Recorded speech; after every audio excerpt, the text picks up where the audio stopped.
ជំរាបសួរអ្នកទទួលទាំងអស់គ្នាចេញពីក្រុមហ៊ុន UMG Cambodia ថ្ងៃនេះនេះខ្ញុំនឹងមកណែនាំអំពី SK ចំនួនចុងក្រោយ20របស់ Matador យកមកបង្ហាញយុទ្ធសាស្ត្ររបស់បងប្អូនគ្នាហើយ SK ត20នេះគឺរចនាឡើងដោយផ្អែកលើភាពរឹងមាំប្រសិទ្ធភាពក្នុងការធ្វើការងារភាពសន្សំសំចៃប្រេង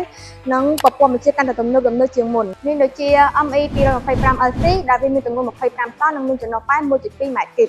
សម្រាប់ ME 260 LT គឺមានទម្ងន់26តោននិងមានចំណុះប៉ែ 1.5 ម៉ែត្រគីបសម្រាប់ SKME 330 LC គឺមានទម្ងន់33តោននិងមានចំណុះប៉ែ 1.6 ម៉ែត្រគីបហើយ SK ចុងក្រោយទៀតគឺ SKME 400 LC ដែលវាមានទម្ងន់40តោននិងមានចំណុះប៉ែ 2.2 ម៉ែត្រគីបឥឡូវនេះយើងទៅមើលក្នុងកាប៊ីនរបស់ SK ទាំង20នេះទាំងអស់គ្នា